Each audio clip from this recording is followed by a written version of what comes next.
Just don't want anyone to feel discouraged if they don't have a connection, because it is a really small community, but like, you don't have to have, I mean, I can be your connection, but like, and that's why doing things like interning, that's your connection. Welcome back to Have a Map, where we talk all things career. I am your host, Mamadou Njai. And today we have one of our few interns right now, who's actually in Chicago. I'm going to kick it off to Sarah to introduce herself. Hi, I'm Sarah. Like Mo said, I am in Chicago right now. I'm one of the PR interns and I'm studying PR at my school in DePaul. Perfect. And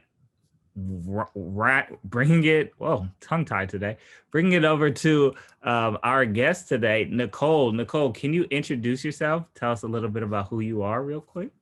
Sure. Hi, everybody. My name is Nicole Pearl, also known as the Beauty Girl.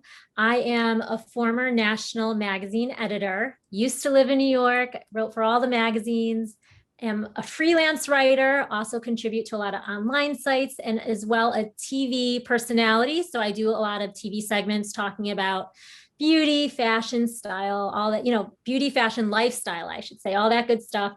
And I do also help people who are looking to perfect their pitch. So kind of within the PR sphere, I don't do PR, but I really help them gain clarity so they can be empowered on their own if, they just want to learn how to do it before moving on to PR. So that's me. Beautiful. And that's one great introduction.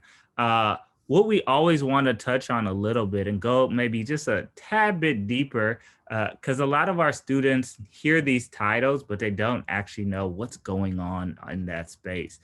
So could you just highlight some of the things that you actually did on close to on a day-to-day basis? Okay, well, let's just say if you have ever seen the movie The Devil Wears Prada, which might date me a little bit, but my very first job, I was essentially Andy's position, just call me Nikki, that's my name. And that was my life when I broke into magazines. But now, I've risen through the ranks, and what my day-to-day is like is different every single day. So some days I'm pitching myself for TV segments or for stories. Some days I'm doing live TV or I'm writing a story. Some days I'm testing beauty products. I'm attending launch events virtually of what some of the, latest products are in the space, talking to PR people all the time. Literally, I've never had one day mimic the next. Every day is so different, which is what's so fun. And it's unpredictable, but it's definitely like that entrepreneurial type of experience where you're just, going for it and you never know where your next opportunity may come from. So I hope that was helpful. So with that, I was going to ask, have you had any favorite projects you worked on since your days have been so different? That's a really good question. So, you're catching me right now at a moment where I've been the last couple of weeks putting together this new kind of side business, which is what I was saying about helping people learn how to either pitch themselves or their brand for TV or media. And so that's been really exciting and again, my mantra is beauty shouldn't be a bitch. And the same thing goes to anyone that I work with. I want you to feel empowered and not like your career or your possibility of being featured is in the hands of anybody else. So I think it's because my career, I DIY'd it. So I didn't have connections. I broke in the industry just by being consistent and persistent. And then the same thing with TV.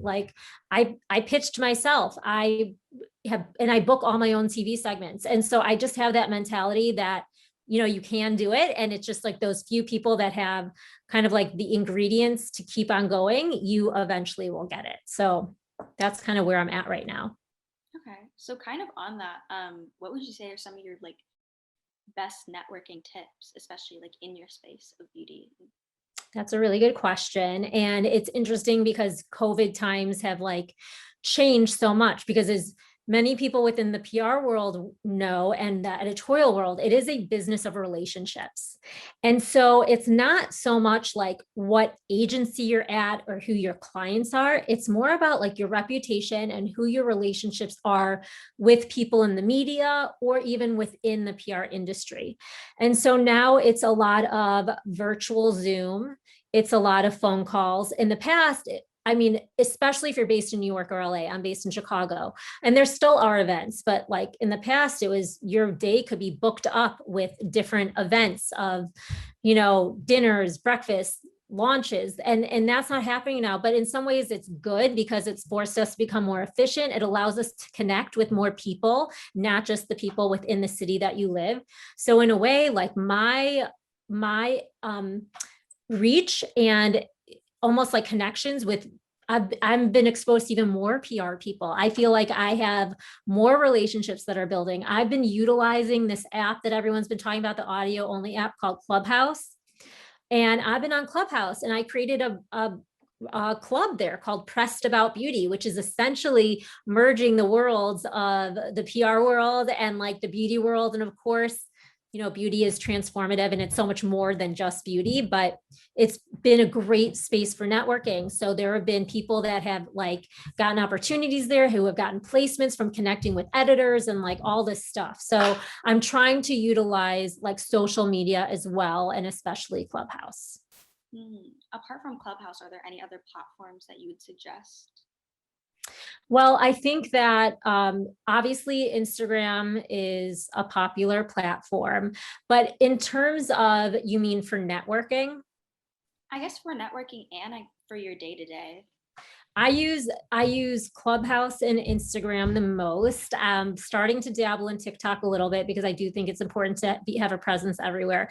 But my question to you is, in terms of networking, is it networking within PR or is it networking within the media? Because using a platform like Clubhouse or Instagram, and I know there's a lot of journalists on Twitter. I don't use Twitter as much, but like interacting, if you're in PR and you're trying to build relationships with people in the media, a great way to interact with them is like commenting on their posts and like showing that you're watching and liking. And it's not to like say, hey, I'm going to comment now, give me this, or it's just to create that rapport so that you guys have that familiarity. And so then suddenly I see your name pop in my inbox and like, oh my gosh, I recognize that. Or maybe we'll comment on something, we'll find a commonality through social media, we'll connect, and I'll really, vibe with that person. And then suddenly you have like this, kind of organic relationship that then you can work with in the business world too. Okay. That really clarifies it. Those are great tips. I know Clubhouse is huge on networking and a lot of stuff. I remember being on Clubhouse when that beta launch, it was like every single day, night and day, there was a conversation always going on, and being able to meet people was way more efficient on there than it was on like Instagram, because at first, and I know it's shifted a lot now, but at first it was definitely all about like, I'm on Clubhouse to connect and meet someone. Mm-hmm. Right. You're right. It's shifted a little bit, and a lot of people are just have these ulterior motives, and it is a wonderful app, but like for anyone that goes on there, you need to make sure, check out whoever you're following and make sure their credentials line up, and take everything with a grain of salt, because I've heard a lot of misinformation as much as amazing information. And I've been like actually inclined to reach out to some people that were given some guidance that I didn't necessarily know if it was like in their best interest, just to say, here, I want to give you this perspective too, because it's just always, but that's anywhere in life, right? You got to receive, digest, and then formulate in your own way. Yeah, that's really good. And when we talk a little bit about this journey, I always like to talk a little bit about like where you got started. How did you even get into this industry? Because one, it's a very, I would say, tight-knit, closed community. And like you said, not having connections, not having a foot in the door, a lot of students are coming in from that perspective. So curious to know how you got yourself started in that space. It's so interesting, and I never thought about this until now, but the students now are in a similar position that I was in, actually, because 9/11 happened right when I was trying to break into the industry. So nobody was opening mail. This was before like social media. I couldn't, so you would normally send a resume. Like I couldn't send a resume. And so suddenly I was completely blocked from being able to make contact with potential editors and getting hired at a magazine. And similar to you, I mean, you have there's Zoom and everything, but you're not working with it. You can't meet other people in an office. And like so we kind of have sort of similar sort of constraints that I was dealing with, that you were dealing with. And the way that it worked for me, obviously it's different because I was able to eventually move to New York, but that's why I say like utilize things like social media, LinkedIn, Google, like go on LinkedIn and search, because like if you were to, everything's by keyword, and you'll be able to then find the names, or go into magazines or PR, like look for where you would want to go work, find out like what they're producing, so you can see either the bylines or you could see who's on staff. Then you can seek them out through social media, and then you can start making those connections or request them on LinkedIn. The way that I did it is, I wasn't really able to send resumes. So I think it was like I used email and set up a call. And I was just like, it's funny. I was living in Chicago and I moved to New York with a paid internship at a travel magazine. And it was a 6-month internship, moved into someplace I sublet sight unseen with a roommate I'd never met. And that turned into like, an 8+ year career in New York. And I fell into beauty. I love that, like, that you're interested in beauty and PR. I thought I wanted to be a travel writer. Then I ended up Us Weekly. I thought I wanted to do entertainment journalism. And as a result, I went to another magazine and fell into beauty, and then fell in love with it because it is such a cool space to be in. And so sometimes it's about also being like open-minded, is to like, you think you may know, but sometimes the best course of action is figuring out what you don't like in order to get to what you do like. So I landed that internship, and then I was just super persistent about sending out my information and following up. And I went for an interview at Us Weekly, and I didn't even get that job, but I stayed in contact with the editor at that time. And it was such an intense position that hire didn't last more than like 3 months, because like I said, it was like out of The Devil Wears Prada. And so they called me as the backup, and I lasted. And because I lasted, that's how I was kind of poached away to my next magazine, because they were kind of like, well, if you can survive that position, and then we want you, we know you're a hard worker, that type of thing. Wow. That's huge. Like, I know New York is crazy. We travel over there a lot, but connecting and jumping around is such a very hectic and busy space. So yeah, that story is amazing. And I just don't want anyone to feel discouraged if they don't have a connection, because it is a really small community, but like, you don't have to have, I mean, I can be your connection, but like, and that's why doing things like interning, that's your connection. If you don't have like the other connection, that our world, like a lot of us are friends and we respect each other's opinions. So if I'm like, I have this like amazing, talented person, then people are going to trust that, and they're going to want to be like, wow, okay, I want to interview her, or him, or she, or they, or, whatever, I don't want to. Definitely.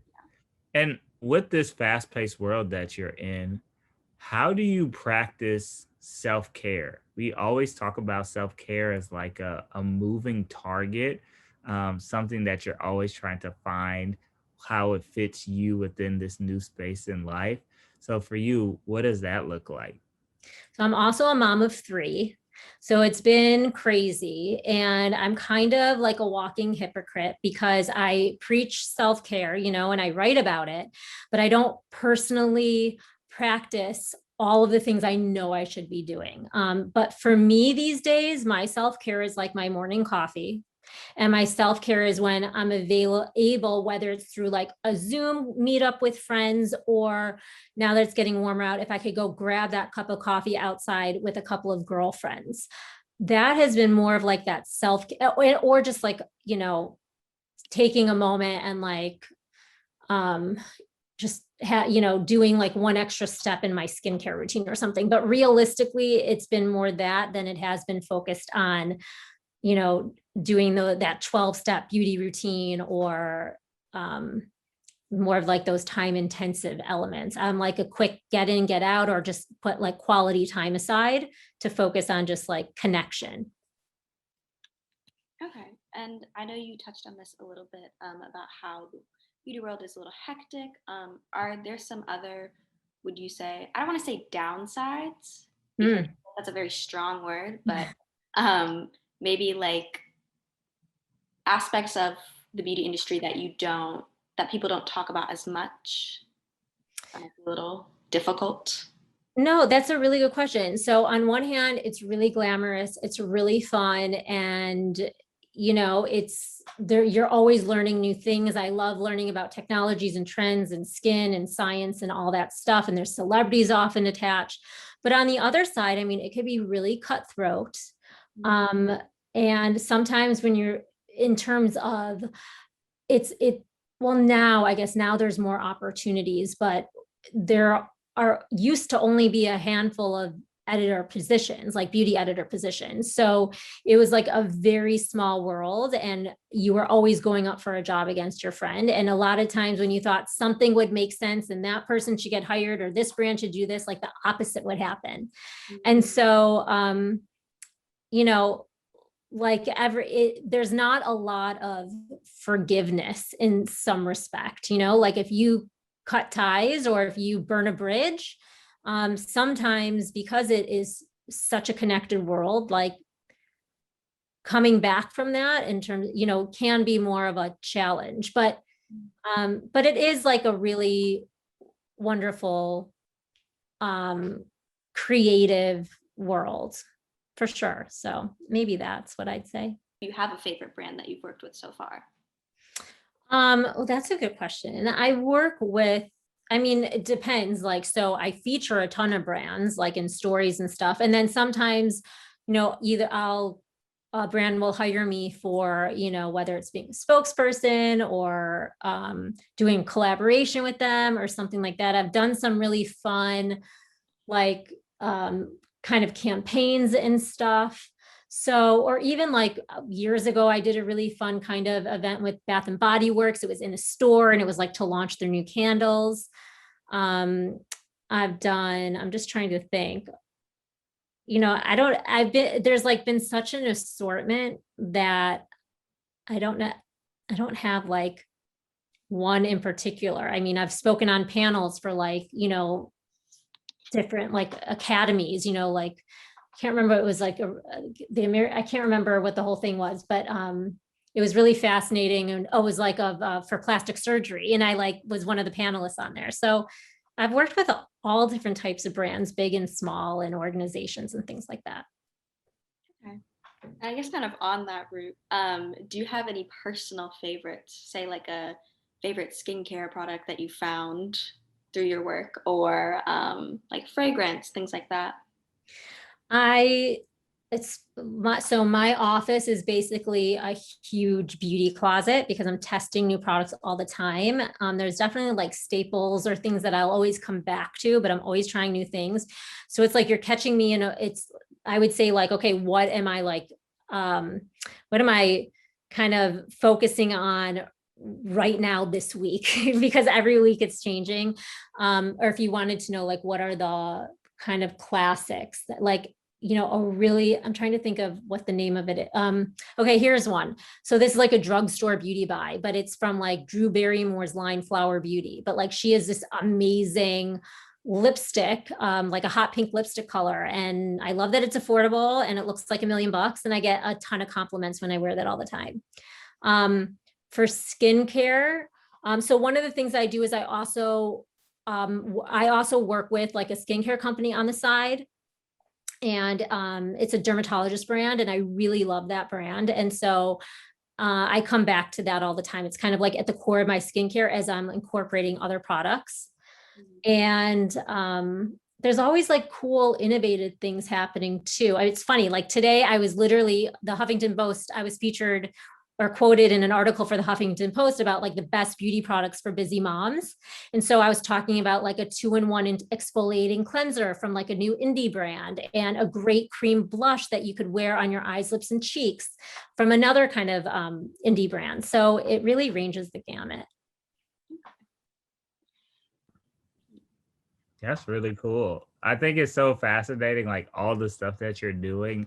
It really shows the diversity of what you can do in the industry now. And I think a lot of students aren't aware of that, right? I think they think it's only linear and you can only do a few different things. But by you just kind of sharing what you've done, it's been really cool to see all the different things that are available and the opportunities that are available to kind of just consistently grow within that industry and take things that you've learned throughout the years into kind of what you're doing now. So really, really love that. In talking about that, I know we're coming to the end of our interview. I wanted to ask one of our staple questions here. If you had to describe maybe right now for you or the last few days for Sarah, um, a song, album, or artist that describes those few days, what would it be and why? So for me, the first thing I think of is like Gwen Stefani and No Doubt, because, I'm in the trenches right now, doing it all on my own, trying to launch this additional business. And I feel like I love that she's like such a powerful kind of like badass female who, no matter what anybody said, like she carved her own niche. And so I just feel like I'm going to try to power through, and like I'm teaching myself and learning and watching webinars and doing it as I go. And so I know that it could cost me more in terms of time, but it's really empowering for me to be like, wait, I don't know how to write a contract. And then I do my research and I watch and I learn, and then I produce and created like on Canva, whatever it is, a really cool template or contract or whatever it is. I'm learning a lot about marketing. And so I guess that's why like I would associate it with like, Gwen Stefani being like bold and really set in who she is and like branded and all that stuff. And also she could be, a mom as well. So that's why I kind of think of, No Doubt and all that. Very cool. Love that answer. I'm gonna go with this song called Under a Smiling Moon. It is a song similar that has to do with like a similar to the title of it, but really calm, really chill. I try to keep that vibe throughout the days, even when you're stressed, but it's just a calming song. It's by this guy named Peter Sandberg, who's just a composer. I think he's out of Norway or somewhere. But yeah, great song. A good like jazzy type feel on that as well. Sarah, what about you? Mm. I think this week specifically, I've been coming back to SZA's like one of her recent songs, "Good Days," just because it's midterms. There's a lot happening. I'm just trying to get through it, but at the same time, I'm like I need to stay positive. Got to look forward to the good days, to when it's summer, when things wind down, having a good time. So I've just been listening to that as I've been like doing my homework and be like, "It's fine. Good days are coming. Just go with it." I love that. I love that. That's a great song too. One of Mm-hmm. her newer great songs that she's coming back in with. Mm-hmm. Um, any other questions you have for Nicole before we wrap up, Sarah? Um, so if somebody were to start in your career tomorrow, just like they're like, I'm gonna start, what's the first thing you think they should do? Oh, wow. The first thing you should do.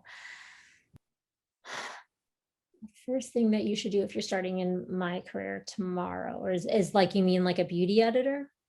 Yeah. Or, um, Well, you need to start knowing every magazine and or every, you got to narrow down what your dream publication or what, it's not all about the title of the magazine, by the way. I've worked at places that are like Golf for Women, which was not a sexy title, but that's where I got my start in beauty. And it was like the best job, a small staff. I got to do a lot versus being at a really, major name publication and you're literally hanging up, like sorting the beauty closet. I mean, like literally.